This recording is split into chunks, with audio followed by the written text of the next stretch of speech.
Hi everybody, welcome back to my channel.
Hi everybody. I'm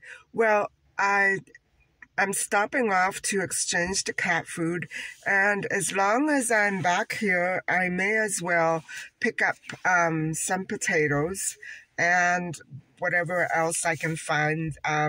Not much because I'm not in a shopping mood, but I do have one apple at home and some clementines, so maybe I'll just pick up a few more of similar items, and that'll be it, because Misha will not eat this food. I have to change it.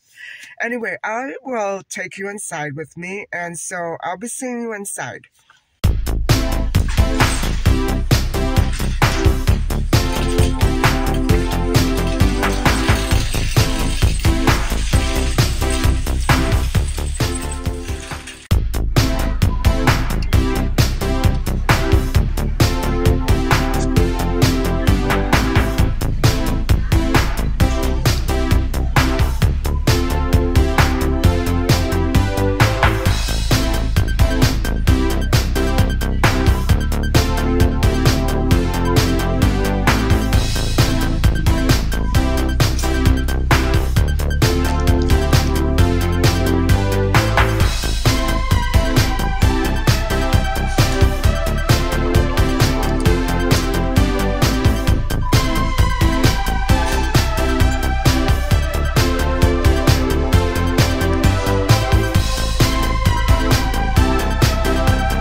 guys, so I'm done with my little bit of grocery shopping, and so I thought maybe before I head home I may go for a little walk just to get some air and clear my brain a little.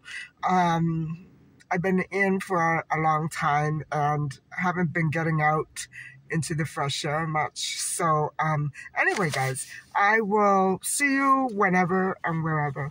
I'll talk to you later.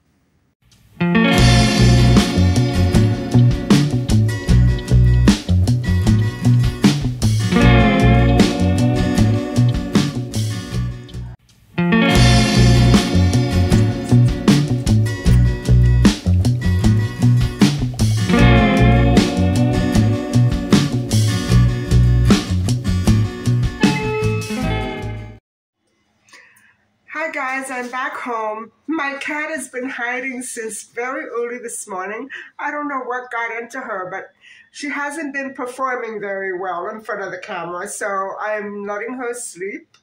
And today went fine at Walmart. Everything was fine. I think since reporting the white pickup truck that was following me, specifically following me, I think that maybe I drew some attention to concerns that are going around in the area. And I think it needs to be stepped up because there's a lot of construction there. That kind of makes a big difference. It attracts certain activities that people don't want necessarily near their homes. So anyway, everything went fine today.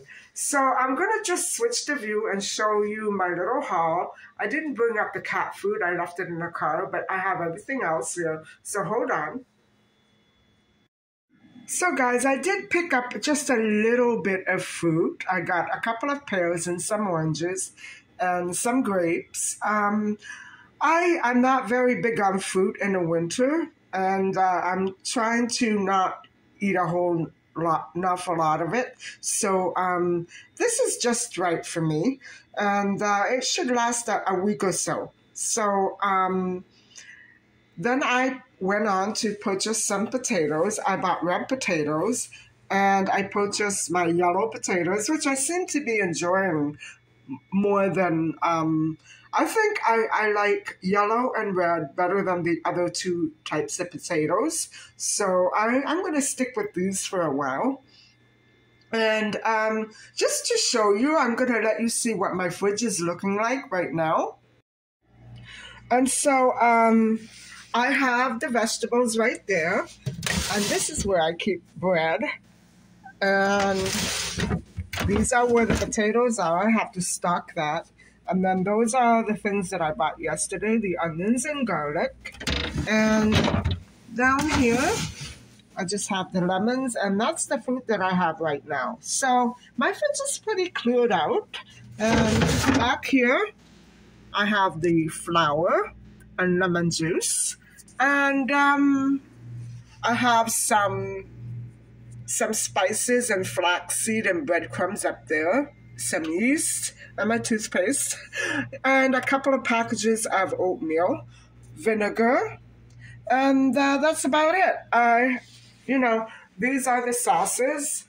So I'm trying to keep the refrigerator as neat and empty as possible. There's the bone broth right there. So there you have it, and I'm going to try not to overflow the refrigerator anymore.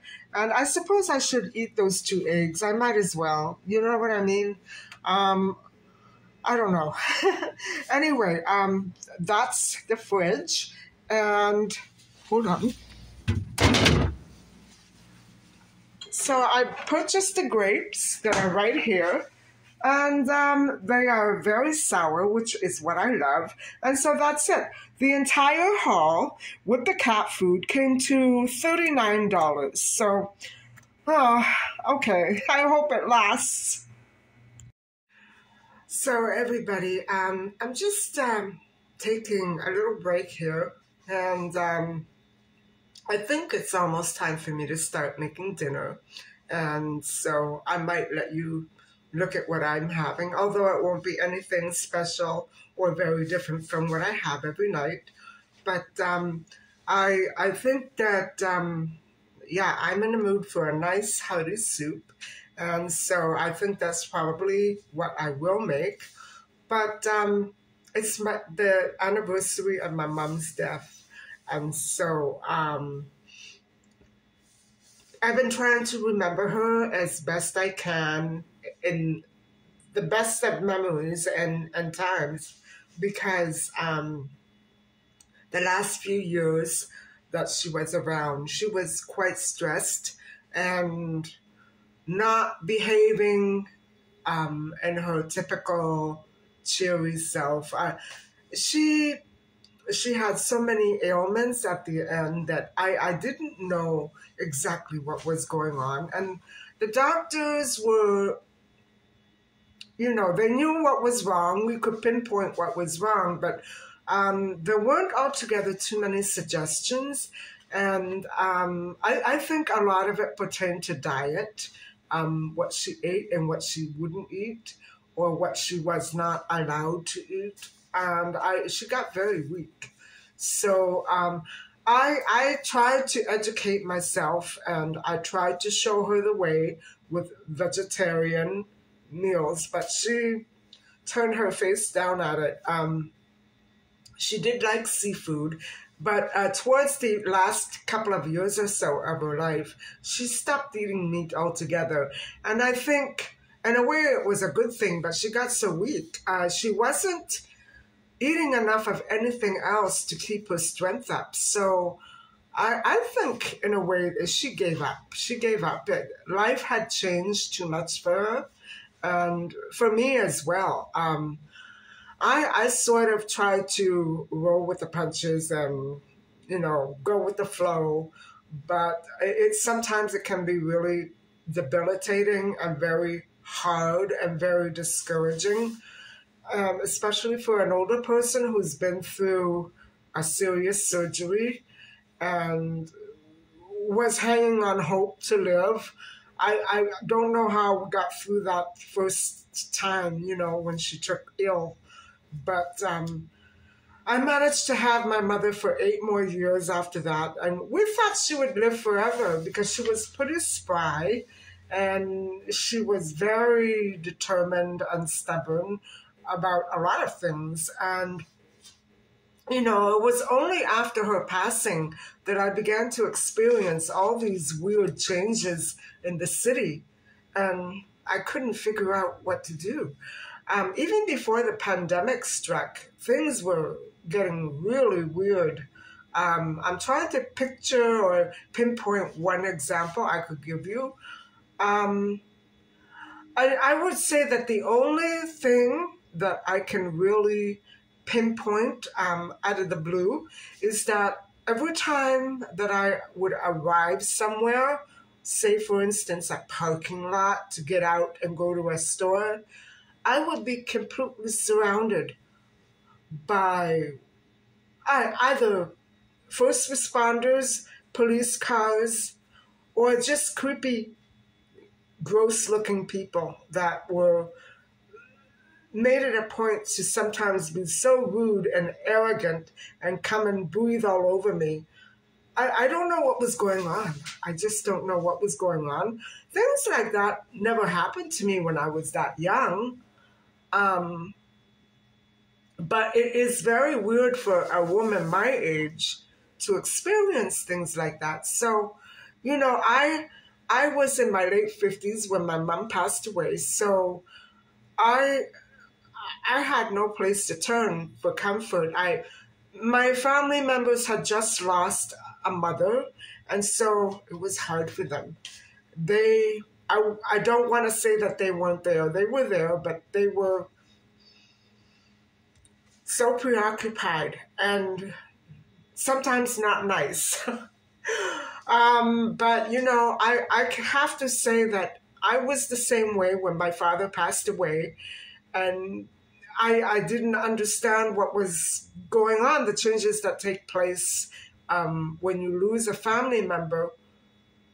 it's devastating because it's all about status, and I just couldn't cope with the loss of my father because of what his business partner tried to do. I think my mom and I had a very valid reason for undergoing post-traumatic stress all these years. It's not easy to cope with the concept of friends and trusted people trying to take you down. It's not easy. It's not possible. It's not possible for me to accept that. And so I'm still going through it. I know that some of these people that I'm surrounded by, and I'm not just talking about one person, they're capable of crime. I'm not talking about my family members. They're capable of crime and probably much worse. So when these things happen to me that I don't understand where out of the blue it's coming from, I just have to understand that people come and go across the border all the time. And until they get caught doing something, I know that Canada, I felt so bad about Nancy Pelosi's husband. I felt so mortified and so ashamed of a Canadian, not Canadians, a Canadian who would go to the United States of America and commit a horrific hate crime as serious and severe as that. And so I think ever since then, I haven't been, too proud of, I haven't done anything wrong. I'm not violent. I'm not hateful. But I haven't, I still feel like I should be hiding my face whenever it comes to international identities and stuff like that. What I'm trying to say is people who cross the border have a much better chance at getting away from crime, with crime, than other people do, other citizens of their own country. Now, I mentioned another crime, last week it was, and the way that some people try to manipulate their access to crossover in the borders, crossing the border repeatedly. And so I think this is a common thing. This is a common phenomenon that people can't understand because they don't know who the criminals are. They don't know where they are, what they look like. And so I think that crossing the border has got a lot to do with some unsolvable crimes. That's what I'm trying to say. And, whatever is happening to me, I know that criminals are doing it. Although these things that are going on in my life, mostly they're not outright crimes. Stalking repeatedly is an outright crime in Canada. And for Americans or Europeans to come here and try to get away with that is so mundane and so weird. I mean, I wouldn't go to another country and do that. I wouldn't do that here either. I mean, so I don't understand what makes some criminals feel entitled to be able to carry out these sprees or these random deeds that are criminal and keep doing it and getting away with it. What is it that enables people to live with themselves after that? I don't understand. I don't understand. And by the same token, I think also, I say this because I studied history. And I know of a group of people who revolted in the ancient past, and they were called the Sakari. I don't know that much about it. I don't want to know that much about it because it was a political group.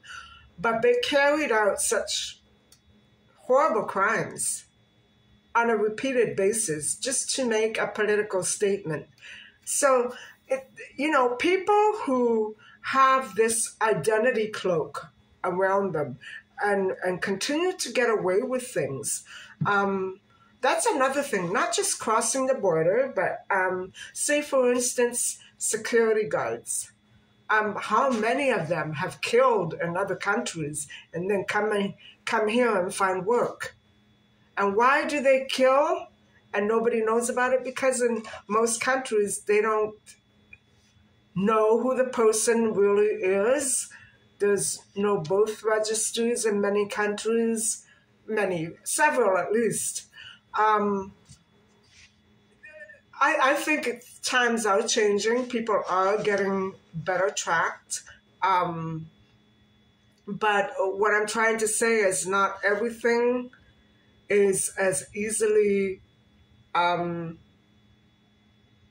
exposed in other countries as they are in this country. So, I don't know why I'm talking about this. I just think that the main point is that my mom and I went through a lot of stress, and it was all because of crime, and crime that law enforcement did not properly address. Even though they insist it's crime, they didn't address it right. And I know that many of my problems stem from that man, and they still do to this day. Everybody I know knows him. So it's not a very comfy circle for me to... I think maybe it might be time for me to make a big change here. I'm tired of this. And, I don't feel like doing this anymore. I don't feel like trying to, open up everybody's eyes and try to make them understand that people who do things like that are criminals, and they shouldn't be, coddled or encouraged or rewarded or praised with a high-paying job or a high-ranking title. I think that's horrific. I don't think that he was punished at all, my dad's business partner. I don't. And I think I'm the one being punished for talking my mom into taking him to court. I said, at least go to the lawyers. You know what I'm saying? At least go to the lawyers and have them litigate it, because we can't do this. We don't know what's going on. We don't know what he's doing. They know how to get to the bottom of it. Thank God, because, guys, it was serious. What he was doing was nuts and criminal. But I don't like dwelling on the past, but this is not just my past. It's become my everyday present life. And I guess that would be another New Year's resolution for me to make. And instead of trying to dredge it up, or try to solve it, I just need to, and I know this is impossible, I need to make like it never existed. And for the simple fact that I think things are still going on because of him, that will be impossible for me to do. But I can try. I can try. Anyway, guys, I think I'm going to go and make dinner. I've been talking long enough. So, everybody, this is what I'm putting in my soup tonight.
So, guys, while my soup is cooking, I thought I would go over why I went off on such a rant a little while ago.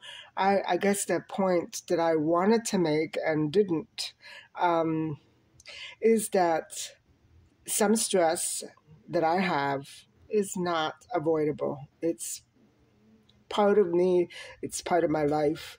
And although it's much better than it used to be, I still I can't shake old habits and old thinking patterns.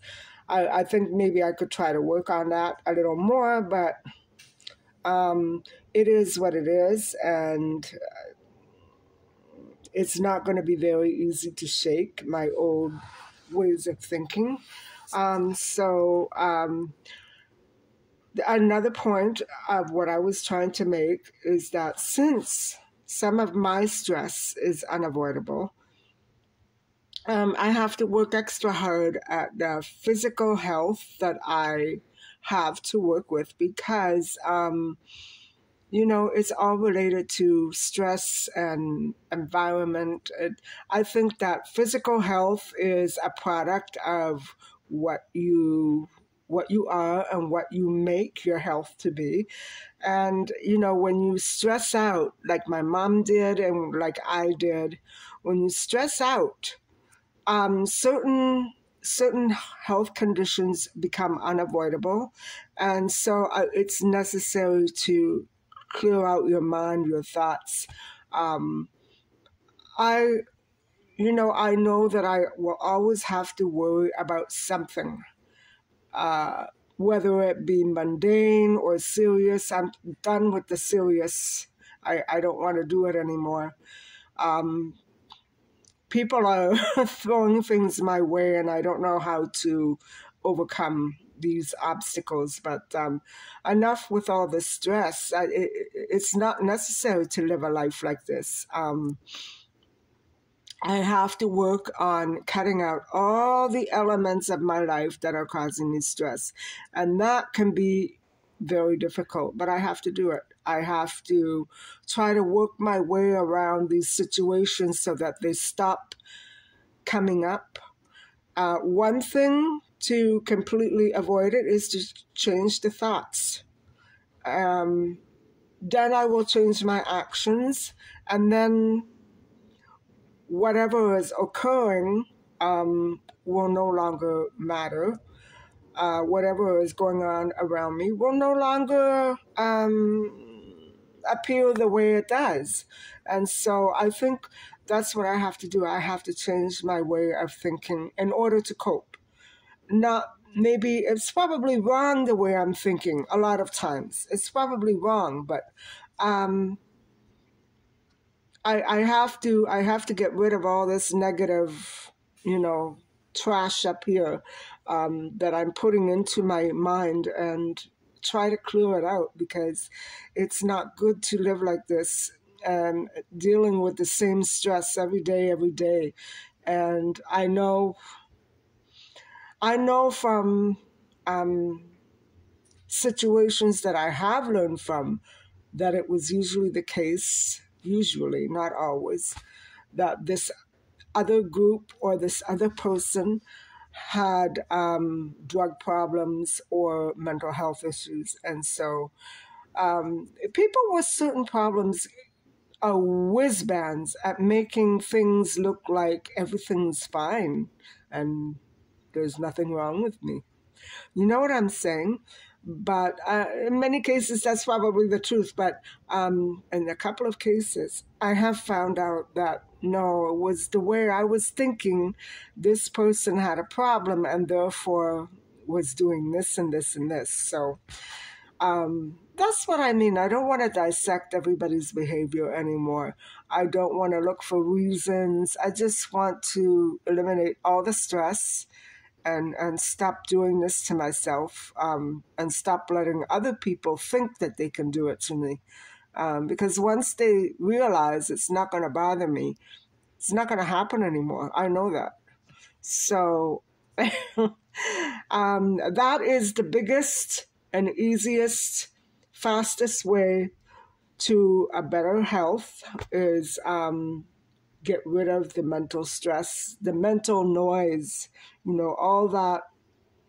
I have to get rid of it all and try to live as normal a life as I can in this crazy city of mine. But, I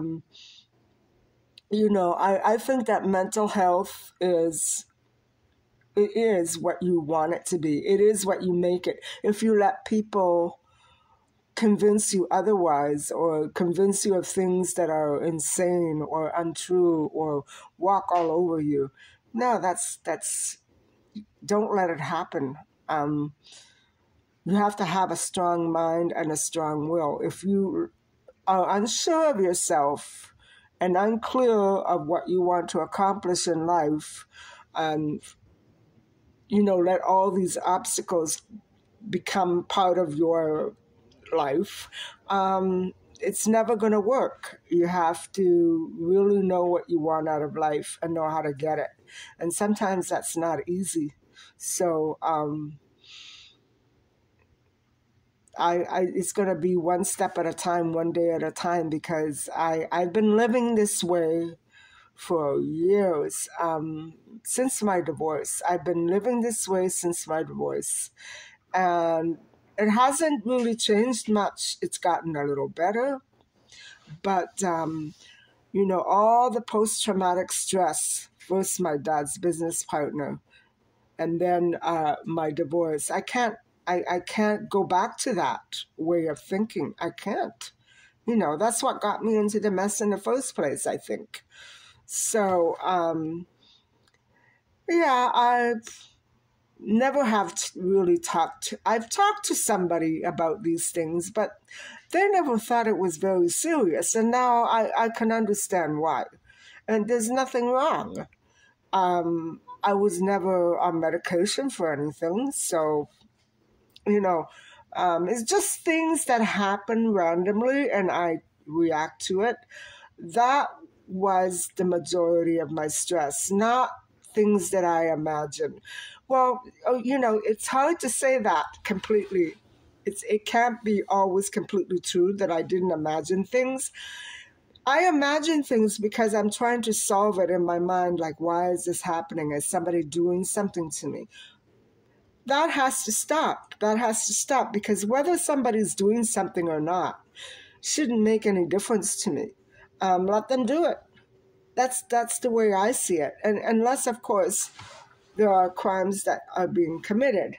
And so this is where we're getting down to the brass tacks. I mean, all the break-ins that I went through, all the theft and everything, it's subsiding, but I have a feeling that it's all going to, if I don't start taking more and better charge of my own life and trying to hold the actual people accountable for all of these indiscrepancies, it's just going to continue. So I have to hold the companies responsible.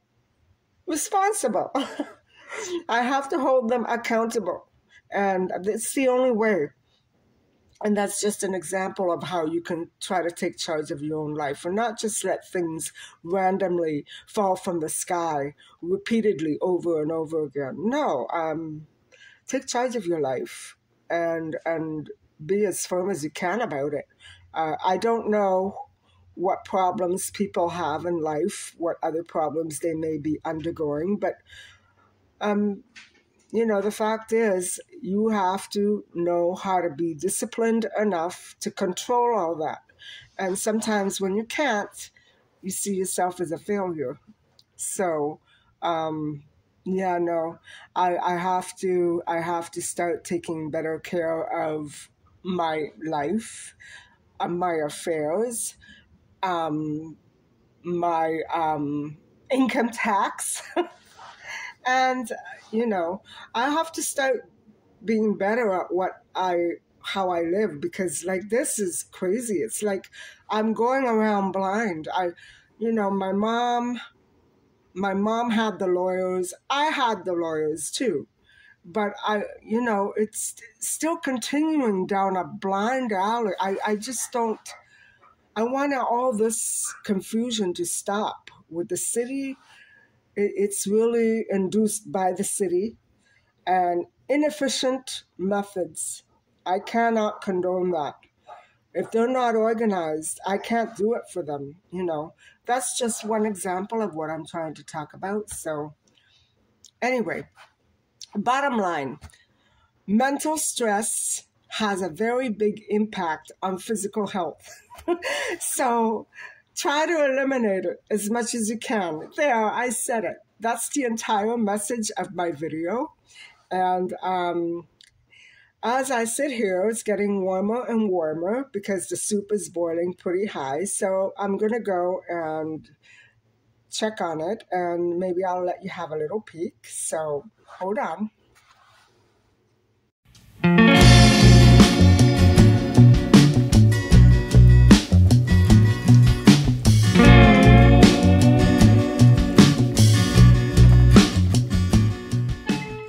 Let's have a little taste.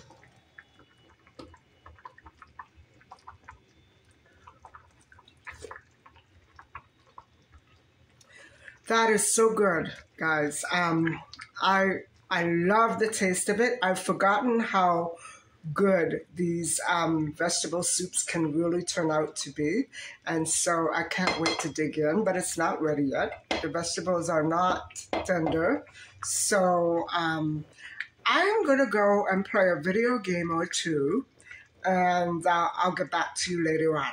Okay, bye. So guys, the soup is ready, and I want to show you how it turned out. Hold on.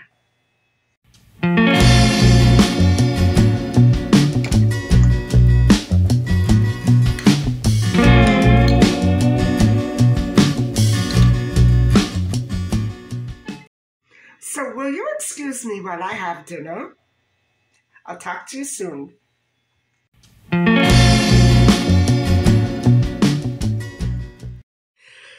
So guys, I'm done with my soup, and I think it's true that potatoes can make you very drowsy, because that's what I'm feeling right now.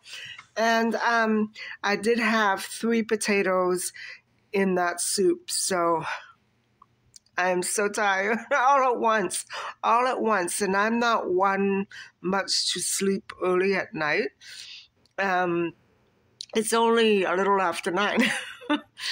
So anyway, I think that I need to cut the video off right here because I am tired for some reason. And so I do hope that you understand what I was trying to say, that I think that physical health and mental health are very closely interrelated. And I really think that the state of your life, your affairs, your mental and emotional health, it really has a big impact on your physical health. And so in my case, I have a lot of clutter, a lot of weird noise going on. I will worry constantly about details. So that can really, come to affect your health a lot. So that's what I'm trying to change. I'm trying to control how I think and how I approach situations. So I have to stop doing what I've been doing. I can't do it anymore. It just is ridiculous that every time something happens, my mind is always going back to that same pattern of who did this, why, and I have to approach things differently, is what I'm saying. And so I hope that you did take something away from this video. Maybe I didn't make it as clear as I wanted to, but that's basically what I meant to say. And so I hope that you do take care of your emotional and mental health. Don't stress over little details, because in the end you'll find that it was all for nothing. If you need advice and help, get a professional to help you out or make some suggestions. And don't sweat the small stuff, because that's what I'm doing. And it cost, last year it cost me my health. This year I want to do things differently. And if I notice a pattern of something repeating, I need to start finding ways to approach it differently. And so that's what I can say to you. If what you have been trying to do to solve your problems is not working, you need to modify your approach a bit. So that's not easy. That's not easy. That's behavioral. So that's not easy. So you may have to go to a professional, or pay somebody to coach you. I don't know. It's not an easy situation to fix or solve. So take very good care of your health, physically, mentally, emotionally, and don't sweat the small stuff. And that's basically what I can say. I think that's the best advice I can give you and myself as well. So anyway, guys, I hope that you took something away from this video that was useful to you, and I hope that you continue to come back to my channel. I love all of you, and I welcome all new subscribers. But if you don't, even if you don't want to subscribe, you can still come and watch sometime. I don't mind. I don't care. So anyway, hopefully you'll be back tomorrow. And thank you so much for listening and watching. And please don't forget to like and subscribe. Bye-bye.